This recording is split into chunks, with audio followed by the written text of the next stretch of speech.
Assalamualaikum warahmatullahi wabarakatuh. Hai teman-teman semua, di sini saya Muhammad Taufik Irianto dari kelas C1 Farmasi 2017 ingin memaparkan materi berbentuk video PowerPoint yang berjudul sintesis senyawa P-asetoksinamid dari asam P kumarat melalui reaksi asetilasi. Baiklah, kita langsung menuju ke materinya.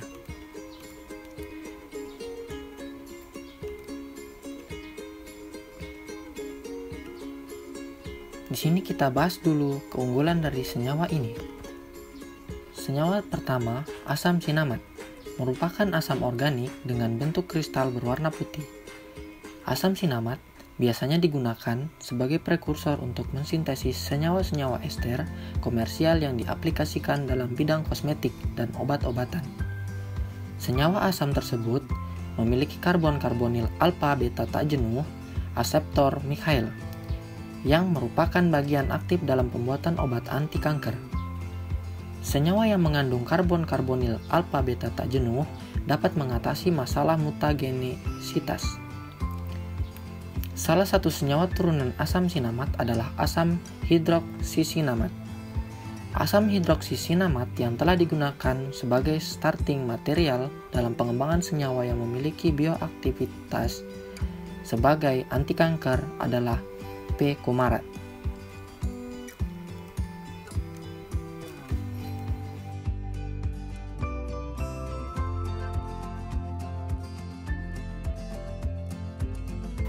Baiklah, selanjutnya keunggulan senyawa P kumarat.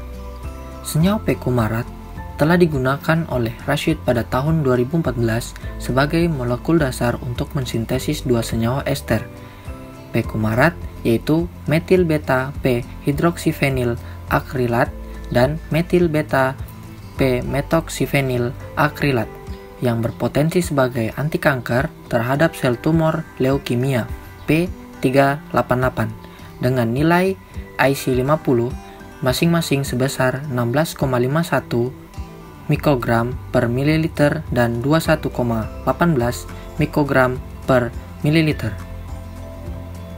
Senyawa ester dari asam hidroksisinamid efektif melawan berbagai penyakit seperti infeksi dan kanker.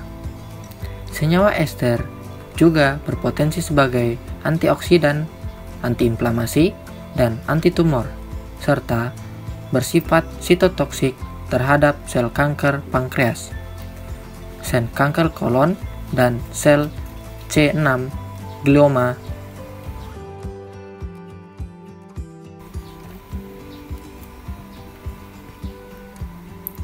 Kemudian kita masuk ke metode penelitian.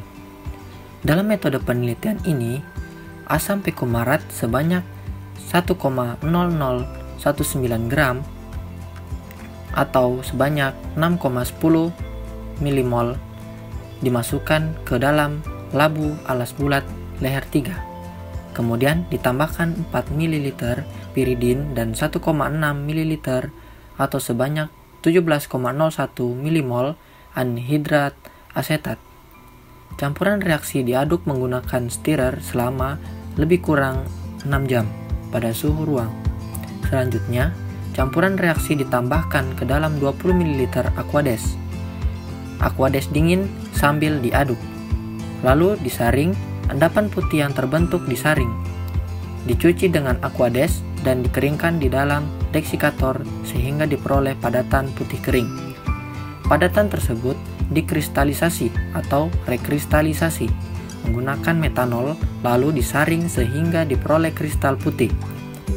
Selanjutnya, kristal diuji kemurniannya melalui analisis KLT, kromatografi lapis tipis, dengan 3 sistem LUN, uji titik leleh, dan diukur menggunakan spektrofotometer FTIR. Kemudian, ada reaksi yang terjadi. Reaksi asetilasi asam P kumarat dilakukan dengan menggunakan anhidrat asetat yang menghasilkan senyawa asam P asetoksinamid.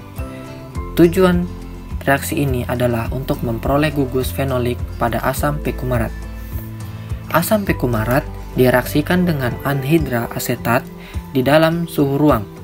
Reaksi yang diharapkan adalah pembentukan gugus ester dengan adanya asetil yang akan menggantikan atom hidrogen gugus fenolik asam pekumarat. Reaksi berlangsung selama 6 jam melalui pengadukan pada suhu ruang.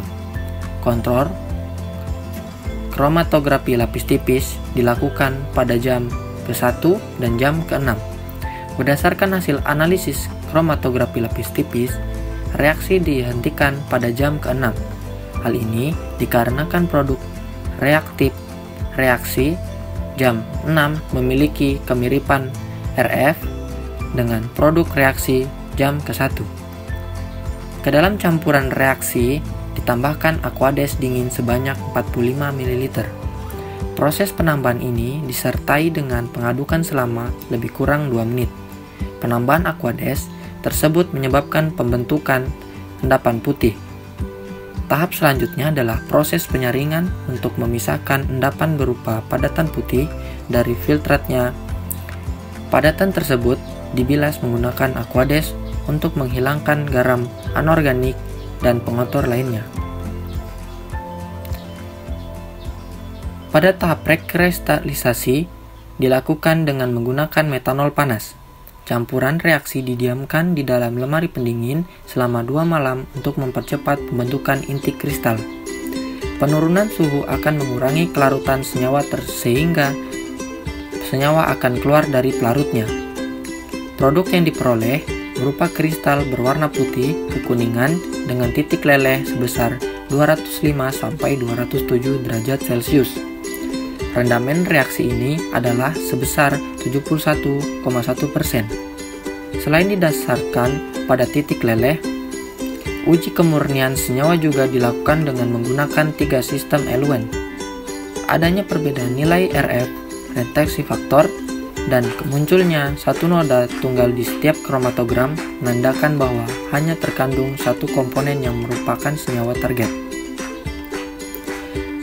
Karakterisasi senyawa selanjutnya dilakukan menggunakan spektroskopi FTIR. Spektrum FTIR senyawa produk menunjukkan adanya gugus karbonil C-2O.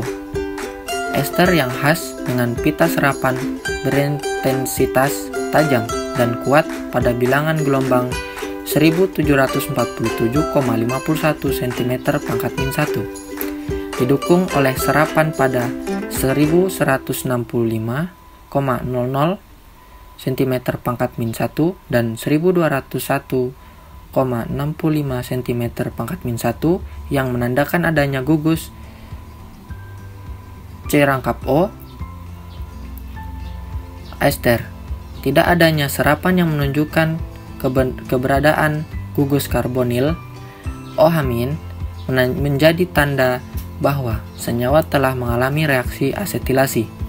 Rentangan C-H aromatik ditunjukkan oleh pita serapan sedang pada bilang gelombang 3047,53 cm/-1 yang didukung adanya serapan C-C, C-2C aromatik ditunjukkan oleh pita serapan pada 1506,41 cm/-1 dan 1600,92 cm/-1.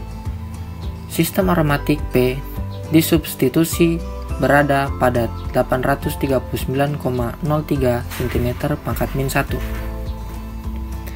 Serapan pada 1627,92 cm/-1 menunjukkan keberadaan C-2C olefin yang dipertegas dengan kemunculan serapan pada daerah 993,34 cm/-1 geometris trans.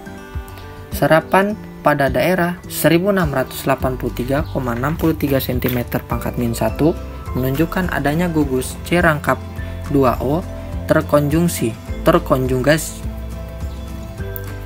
Gugus C-H alifatik ditunjukkan oleh pita serapan pada 2981,95 cm/-1 yang didukung oleh serapan pada 1371,39 cm pangkat min 1 untuk gugus metil CH3-.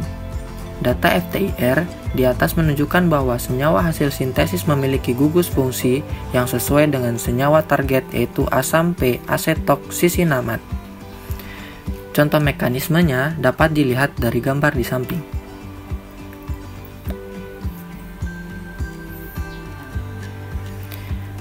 Dari kesimpulan materi ini, berdasarkan hasil penelitian yang didapatkan, senyawa P-asetoksisinamat dapat disintesis melalui reaksi asetilasi menggunakan anhidrat asetat, dengan rendamen yang didapatkan dari reaksi yang dihasilkan adalah sebesar 71,1%.